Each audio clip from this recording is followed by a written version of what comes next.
Good morning.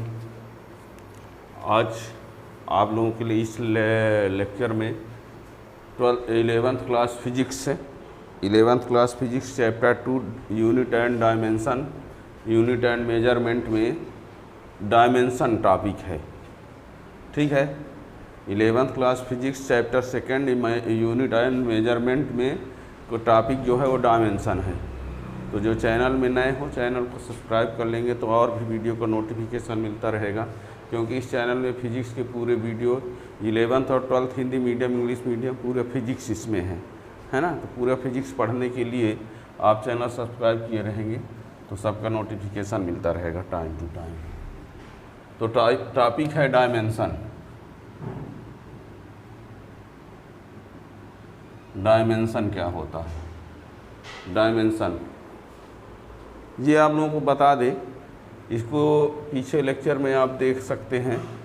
Dimension जानने के लिए आपको fundamental quantity, derived quantity, fundamental unit, derived unit सब कुछ आना चाहिए, क्योंकि ये उन्हीं के काम का है जो 11th क्लास में है और इसके पहले पढ़ चुके हैं, यहाँ तक पहुँचेंगे तब, है ना। कोई फिल्म और सॉन्ग का ये लेक्चर नहीं है या वीडियो नहीं है जिसको आप कहीं से भी देख सकते हो, है ना। इसको क्रम से ही पढ़ना पड़ेगा। तो जब आप इसके पहले टॉपिक को पढ़े रहेंगे तब इसको जब पढ़ेंगे तब आपको समझ में आएगा कि ये फंडामेंटल क्वांटिटी, डिराइव्ड क्वांटिटी ये सब क्या है ना। तो डायमेंशन के लिए आपको बता दें, डायमेंशन जो होता है एक प्रकार का पावर होता है, लेकिन कैसा पावर होता है, किसमें ये पावर होना चाहिए, है ना। किसमें पावर होना चाहिए? फंडामेंटल क्वांटिटी में। फंडामेंटल क्वांटिटी में लगा हुआ कोई पावर डायमेंशन कहलाएगा, लेकिन वो पावर जो लगाया गया हो वो डिराइव्ड क्वांटिटी बनाने के लिए लगाया गया हो। यानी फंडामेंटल क्वांटिटी में या फंडामेंटल यूनिट में कोई प्रॉपर पावर लगा करके जब डिराइव्ड क्वांटिटी या डिराइव्ड यूनिट बनाया जाता है तो उस पावर को बोलते हैं डायमेंशन। यानी डायमेंशन क्या है? पावर है जो फंडामेंटल यूनिट में लगा करके डिराइव्ड यूनिट बनाया जाता है। क्या कहा हमने? डायमेंशन क्या है? पावर है। किसका पावर है? फंडामेंटल क्वांटिटी में लगा हुआ पावर, जिसकी हेल्प से डिराइव्ड क्वांटिटी या डिराइव्ड यूनिट बनाया जाता है। यानी dimension of physical quantity, dimension of physical quantity are the power raised on, dimension of physical quantity are the power raised on fundamental unit to obtain derived unit of that quantity। यानी fundamental quantity में वो power जिसको लगा करके derived quantity या derived unit बनाया जाता है उस पावर को बोलते हैं डायमेंशन। ठीक है ना। यानी dimension of a physical quantity, dimension of physical quantity are the power raised, dimension of physical quantity are the power raised on fundamental unit। Dimension of physical quantity are the power raised on fundamental unit to obtain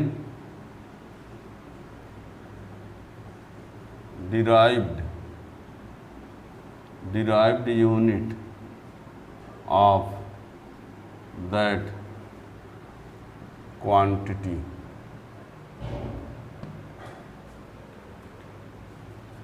ठीक है ना। Dimension of physical quantity are the power raised on fundamental unit to obtain derived unit of that quantity.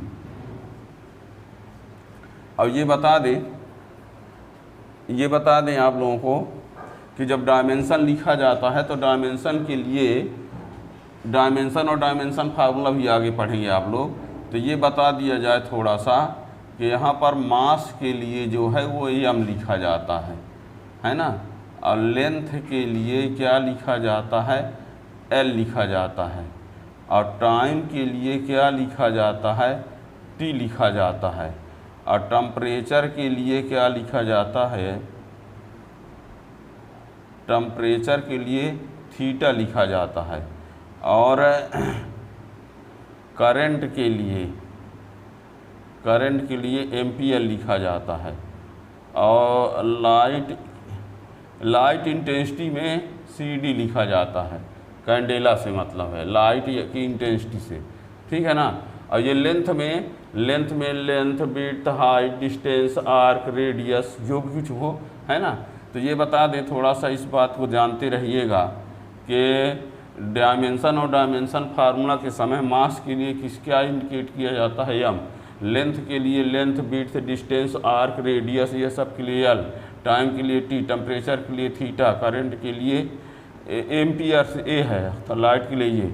आपको बता दें यहाँ पर जैसे यदि आपसे ये कह दिया जाए एग्जाम्पल के लिए, जैसे कह दिया जाए स्पीड का डायमेंशन, स्पीड इक्वल टू होता है डिस्टेंस अपॉन टाइम, ठीक है ना। तो डिस्टेंस l और ये t, तो LT-1, ठीक है ना। यहाँ पर स्पीड इक्वल टू हुआ डिस्टेंस अपॉन टाइम, डिस्टेंस यानी लेंथ से है तो L लिख दिया, टाइम यानी T लिख दिया, तो LT-1। तो यहाँ पर L क्या है? फंडामेंटल है, और T भी क्या है? फंडामेंटल है। अब बताओ स्पीड का जो डायमेंशन लिया जाएगा तो 1 होगा लेंथ में और -1 होगा टाइम में। बताइए इसका जो पावर लगा हुआ है, इनमें जो पावर लगाया गया है उन पावर को ही क्या बोला जाता है? डायमेंशन। तो यहाँ लिखोगे dimension of speed is 1 in length and -1 in time. क्या कहा? यदि स्पीड का कोई डायमेंशन पूछेगा तो आप कहेंगे लेंथ में 1 होगा और टाइम में -1 होगा, क्योंकि जब speed equal to distance upon time आपने लिखा तो डिस्टेंस में पावर 1 है और टाइम में पावर -1 है। पावर 1 और -1 इसमें मिला देने से ये क्या बना है? कौन सी क्वांटिटी है? ये स्पीड है, ठीक है ना। तो यानी फंडामेंटल यूनिट के लिए समझ लीजिए, फंडामेंटल यूनिट या क्वांटिटी, तो इसमें जो पावर लगाई गई है उन पावर को ये बोला गया है। जैसे मान लीजिए यदि आपसे कह दिया जाए डायमेंशन ऑफ वॉल्यूम, यदि हम वॉल्यूम की बात करें तो वॉल्यूम इक्वल टू होता है मास अपॉन लेंथ, क्या लिख दिया? डेंसिटी मान लो पूछ दिया। डेंसिटी इक्वल टू क्या होता है? मास अपॉन वॉल्यूम, ठीक है ना। Density equal to mass upon volume. तो मास के लिए क्या लिखने के लिए हमने बोला है? m। वॉल्यूम क्या होता है? Length into width into height, तो L³ हो जाएगा, तो ये ml-3, ठीक है ना। तो इसमें आपको लिखना पड़ेगा, यदि आपसे कहा जाए कि डेंसिटी का डायमेंशन क्या होगा, तो 1 होगा मास में और -1 होगा लेंथ में। इसका जब लिखेंगे तो क्या लिखना पड़ेगा? तो जब आप है डायमेंशन, तो यदि इस डायमेंशन ऑफ डेंसिटी, तो लिखना पड़ेगा 1 in mass and -3 in length, ये कहना पड़ेगा, ठीक है ना। डायमेंशन ऑफ डेंसिटी तो 1 in mass and -1 in length, ठीक है ना। और ये बता दे किसी का भी आपको लाना हो, यदि मान लीजिए आप वॉल्यूम का ही लाते हैं, तो वॉल्यूम इक्वल टू होता है length into width into height, तो ये L, तो L³। तो वॉल्यूम का डायमेंशन क्या होगा? 3 in लेंथ, वॉल्यूम का डायमेंशन जो होगा 3 होगा इन लेंथ, ठीक है ना। ये आपको बता दें डायमेंशन और डायमेंशन फार्मूला लिखने के लिए, यानी डायमेंशन मीन्स पावर, और वो किसका पावर, फंडामेंटल क्वांटिटी कह दो चाहे फंडामेंटल यूनिट में लगाया गया पावर, किस लिए लगाया जाता है, डिराइव्ड यूनिट बनाने के लिए, ठीक है ना।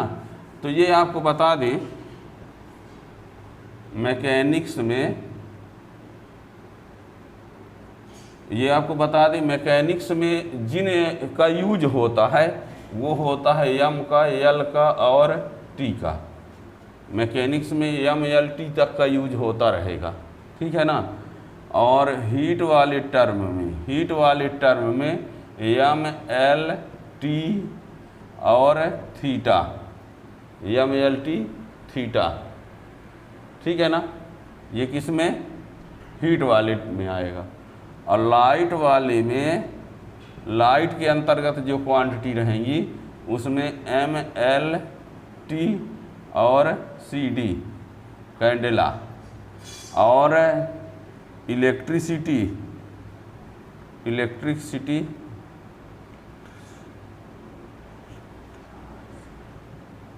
एंड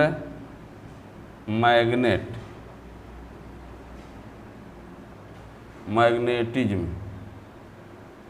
इलेक्ट्रिसिटी और मैग्नेटिज्म में एम एल टी थीटा ए।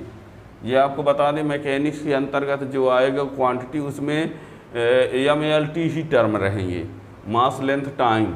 हीट वाले में मास लेंथ टाइम और टेम्परेचर, और इसमें मास लेंथ टाइम और ये कैंडेला इंटेंसिटी से है। और इलेक्ट्रिसिटी और मैग्नेटिज्म में जब डायमेंशन लिखेंगे तो वहाँ पर आपको मास लेंथ टाइम और एम्पियर की ज़रूरत पड़ेगी, ठीक है ना। ज़्यादातर डायमेंशन फार्मूला में ये यूज होते हैं, ये यूज होते हैं, ये होते हैं, ये बहुत ही कम होता है, ये बहुत ही कम है ना। ये वाले आपको पढ़ने को मिलेंगे फिजिक्स में, है ना। इसका कुछ कम आय होता है, इसका मीन्स ये नहीं कि इसको काटे दे पढ़ना ही नहीं, इरेज कर देना है, ठीक है ना। तो डायमेंशन मैकेनिक्स में एम एल टी टर्म रहेंगे, इसमें M L T theta term रहेगा, इसमें ये रहेगा इलेक्ट्रिसिटी मैग्नेटिक में एम एल टी और एम्पियर, ठीक है ना। तो किसी फिजिकल क्वांटिटी को जब हम किसी फिजिकल क्वांटिटी का जब हम डायमेंशन ज्ञात करना चाहेंगे तो डायमेंशन के लिए आपको क्या करना पड़ेगा, फंडामेंटल यूनिट में या फंडामेंटल क्वांटिटी में जो पावर लगा के पावर लगा के डिराइव्ड यूनिट क्वांटिटी बनाया गया होता है तो वो पावर क्या होता है, डायमेंशन। बात समझ गए होंगे। डायमेंशन क्या है, पावर है। किसका पावर है, फंडामेंटल यूनिट का। और जो पावर लगा के डिराइव्ड यूनिट बनाया जाता है वो वाले पावर, ठीक है ना। फंडामेंटल यूनिट में लगाया गया वो पावर जो लगा करके डिराइव्ड यूनिट बना दिया जाता है, उन पावर्स को बोलते हैं डायमेंशन, ठीक है ना। डायमेंशन कम पावर से है, ठीक। अब इसके आगे डायमेंशन के बाद आपको डायमेंशन फार्मूला पढ़ना पड़ेगा, ठीक है ना। तो आप चैनल सब्सक्राइब किए रहेंगे तो उसका जब वीडियो आएगा तो उसका नोटिफिकेशन मिल जाएगा। यानी नेक्स्ट जो है बहुत इंपॉर्टेंट टॉपिक है डायमेंशन फार्मूला, डायमेंशनल इक्वेशन, है ना। तो आज इतना ही।